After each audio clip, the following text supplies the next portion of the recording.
시편 1편 1절에서 6절까지. 제가 학교 다닐 적에 레포트를 쓰는 가운데 시편에 나타난 그리스도 이런 주제로 글을 쓴 적이 있습니다.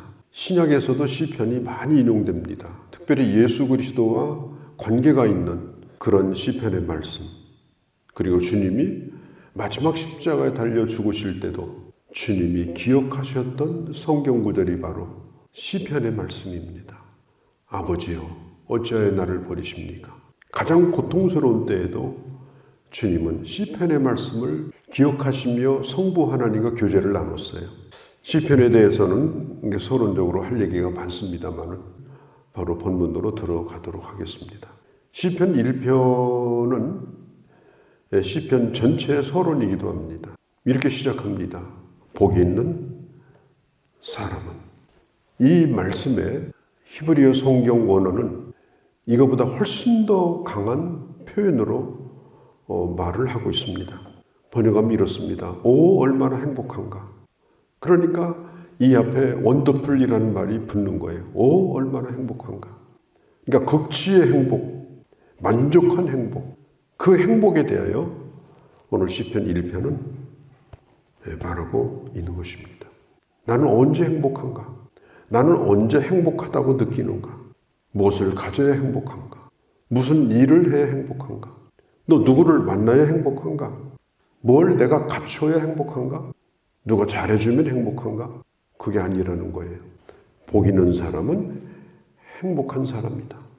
복 있는 사람이기 때문에 행복한 거예요. 그래서 중요한 것은 이 복에 대해서 말할 때 우리가 기억할 것은 복 있는 사람은 어떤 사람인가? 이 세상에는 복이 있어 보여도 그렇지 못한 사람들이 참 많습니다. 아무리 유능해 보이고 또 아무리 성공한 것처럼 보여도 하나님과 상관이 없으면 복된 사람이 아니에요. 성경의 저주라고 하는 말은 저주, 하나님에게서 떨어져 나가는 걸 저주라고 말해요. 그러니까 유대인의 공동체에서 그 사람은 저주받았다 이렇게 말할 때 유대인의 그 모임에서 밖으로 쫓아내는 게 저주예요. 하나님과 함께하는 것이 행복이에요. 어떤 사람은 돈은 많은데 인격이 없어요. 어떤 사람은 정말 지식은 많은데 덕이 없어요. 어떤 사람은 정말 많이 배우는데 인간관계가 너무 좋지를 못해요. 어떤 사람은 권세는 가지고 있는데 지혜가 없어요. 또 어떤 사람은 자식은 참 많은데 그 자식들이 다 부모를 원망하고 살아요. 그건 복이 아닌 것입니다. 건강하다고 복도 아니고 꼭 오래 산다고 복도 아닙니다. 그래서 이 복이 뭔가, 우리가 복된 일로 간다는 게 뭔가, 이걸 우리는 생각을 해야 돼요. 하나님께서 이스라엘 나라를 이제 세우시고 첫 번째 왕을 세우는데 얼마나 많이 고르고 골랐겠어요. 그래서 세운 왕이 사울 왕입니다. 참 복된 거죠. 그런데 그는 하나님을 떠나서 살았습니다. 악신에 들려 살았습니다. 귀신 들린 사람이 됐습니다. 나중에는 정신병자가 되고 끊임없이 누군가를 미워하고 영혼이 병들고, 그래서 결국은 나중에 죽을 때 돼가지고는 무당에게 가서 물어봤더니 당신 죽을 거요. 그 소리 듣고 전쟁에 나가서 죽고 만 겁니다.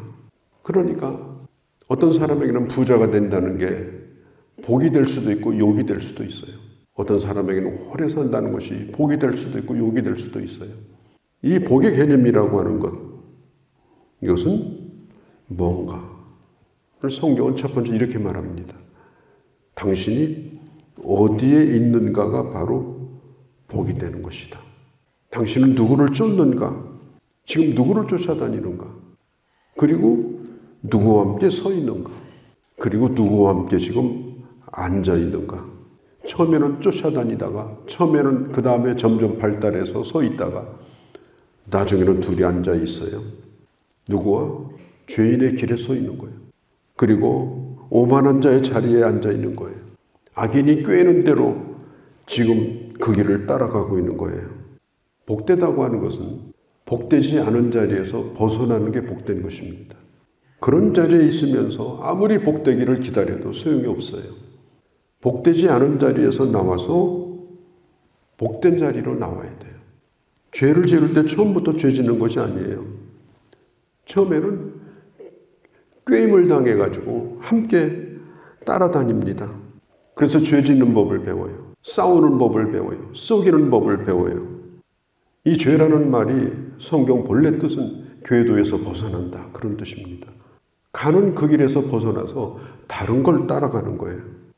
우리가 차 타고 다니는 것도 도로를 따라서 갈 때가 좋은 거지. 그 차가 지금 막다른 골목, 외다리를 건너간다. 죽으러 가는 거죠.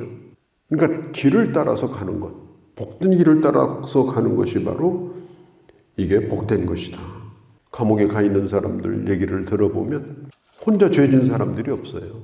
누구하고 죄를 짓다가 고구마 동굴처럼 전부 그냥 줄줄이 끌려 나온 사람들, 대부분이 그렇습니다.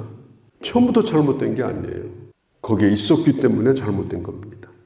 그러니까 남을 험담하는 거, 뒷담화하는 거, 자기와 상관없는 일, 자기와 상관없는 사람 얘기를 화제를 삼아서 얘기하는 것, 나와 상관이 없는 사람, 또 아무 의미가 없는 일들을 꺼내서 뒷담화하는 것은 절대 금물입니다. 왜 금물이냐? 그 하나님이 들으시는 거예요.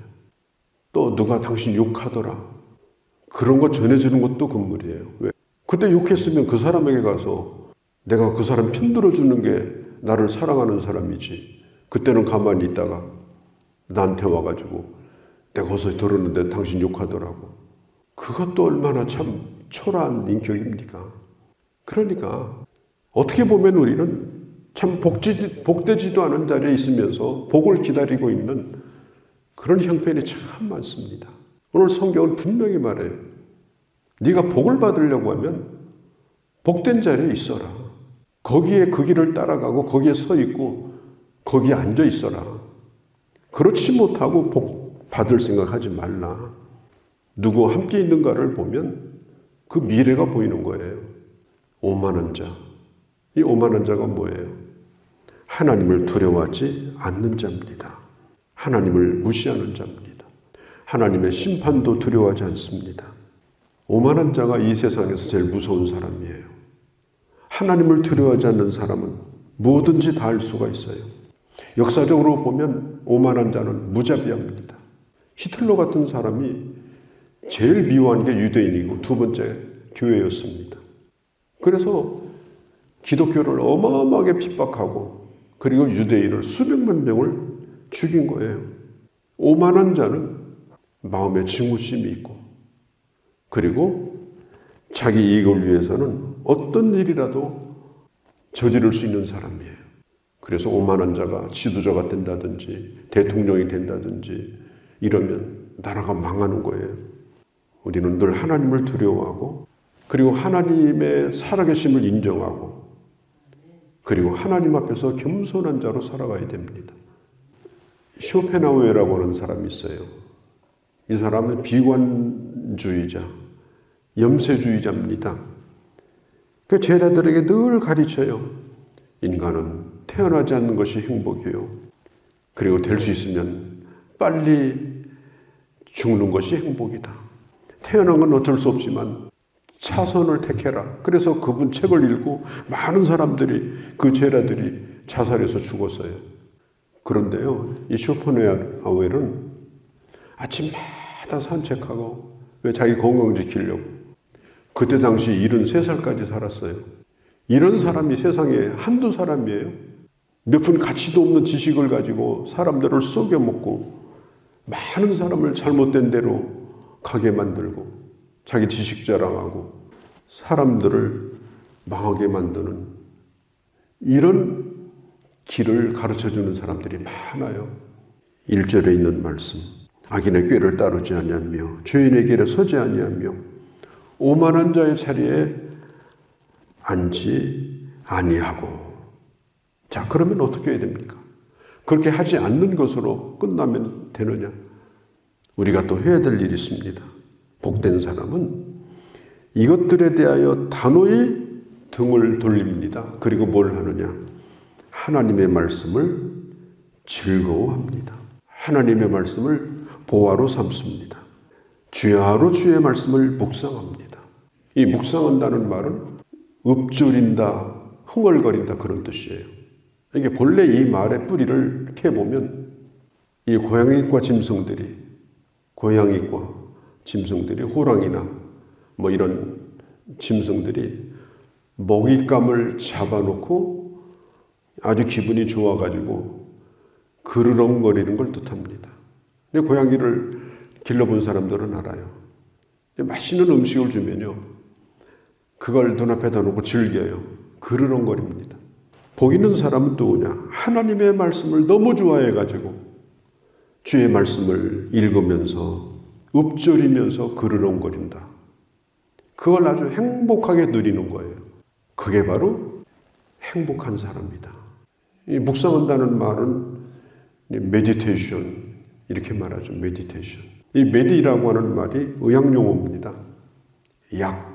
그러니까 이 메디는 약효를 발휘하는 거예요. 그러니까 약을 먹으면 약효를 발휘합니다. 열이 떨어지고, 또 항생제를 먹으면 염증을 방지해주고. 이 하나님의 말씀은 손으로 들고 다녀봐야 아무 소용없어요. 이걸 직접 먹어야 돼요. 내 안에 먹어서 소화를 시켜야 돼요. 그러면 이 말씀은 반드시 내게 하나님의 말씀에 약속된 것들이 내 안에 효과를 발휘합니다. 하나님의 말씀에 약속이 내게 이루어집니다. 어마어마한 역사가 나타납니다. 이게 바로 묵상이라는 말이에요. 그러니까 머리로 아는 것, 또 깊이 생각하는 것뿐 아니라 구체적으로 내 삶에 적용할 뿐 아니라 내가 그 길을 걸어가면서 그걸 체험하면서 살아가는 것. 그게 바로 말씀을 묵상하는 겁니다. 이런 사람은 어떤 사람이냐? 시냇가에 뿌리를 내린 나무와 같은 사람이에요. 시냇가에 뿌리를 내린 나무는 특징이 뭐냐? 계절을 안 탑니다. 환경을 타지 않습니다. 어떤 계절에도 어떤 환경에도 언제든지 잎사귀가 나고 언제든지 열매를 맺게 됩니다. 그리고 그 상황을 즐깁니다. 그래서 봄은 정말 봄이라서 좋다. 말할 게 없는 거예요. 봄이라서 좋다. 여름은 여름이라서 좋다. 얼마나 좋으냐. 또 가을은 얼마나 좋으냐. 가을이라서 좋다. 겨울은 또 말할 것도 없다. 너무 좋다. 또 봄이 오면 봄은 또 좋다.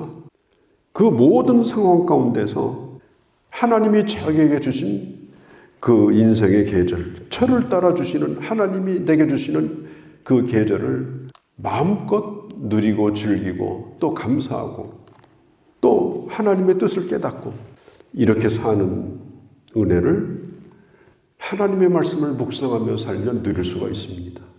다 감당할 수가 있는 거예요. 이게 바로 복된 자입니다. 형통한 자입니다. 영혼과 육신과 삶이 아주 형통합니다. 그리고 4절에서 6절까지 보면 악인에 대해서 나옵니다. 한마디로 악인은 뭐냐? 바람에 날려가는 겨와 같습니다. 있는 듯 하나 없어집니다. 이룬 것 같으나 이룬 것도 아닙니다. 이 세상에서 터줏대감 노릇하고 뿌리를 내리고 아주 큰 소리 치고 뿌리 내리고 뭐 옆에 사람들 막 위협하고 이 잡초들이 얼마나 무성하게 잡초들 보세요. 막 뿌리를 저들끼리 엉켜가지고요. 막 무성하기 시작하면 아무것도 못해요. 그거 캐내지 않으면 곡식 하나 못 심습니다. 그 정도로 이 악인의 삶이라고 하는 건 끈질기고 강합니다. 그러나 마지막 하나님의 심판이 오게 되면 바람에 나는 겨와 같이 다 사라져 버립니다. 오늘 성경에 보면은 의인의 모임에 들지 못하리로다. 어제 이 말씀을 오래도록 묵상하면서 이번 주일 제가 예배로 들어가기 전에 드리는 기도, 그 기도에 이 5절 말씀을 꼭 내가 기도해야 되겠다 이런 생각을 했어요. 하나님, 우리가 악인의 회중에 들지 아니하고 오늘 의인의 모임에 와서 복된 자가 되어서 하나님을 예배할 수 있다고 하는 것, 이게 얼마나 감사한지 그 기도를 꼭 하고 싶더라고요. 의인의 회중에 들었다는 것, 내가 주님을 예배하는 자가 되었다는 것, 이게 얼마나 복된가. 이 가치를 아는 사람이 진정으로 복된 자인 것입니다. 우리가 세우고 있는 이런 계획들 다 좋습니다. 그러나 가장 중요한 것은 하나님의 말씀을 묵상하는 겁니다. 그리고 그 말씀 안에 거하고 그리고 말씀 안에서 만족한 삶을 사는 겁니다. 이런 주께서 주시는 귀한 은혜를 누리시고 또 복된 자로 살아가는 귀한 주의 자녀들이 되어주시기를 바랍니다. 거룩하신 우리 아버지, 오늘 아침 저희가 시편의 말씀을 시작했습니다. 항상 우리는 주의 은혜를 기대합니다. 하나님의 말씀을 저희들 사모합니다. 꿀송이보다 더단 하나님의 말씀이 아버지, 이 시편 말씀을 통해서 저희들에게 주어지게 하시고 누리게 하시고 그리고 복된 자로 우리의 삶을 완전히 바꿔버리는 그런 놀라운 은혜를 저희들에게 베풀어 주시옵소서. 우리 주 예수님의 이름으로 기도하옵나이다. 아멘.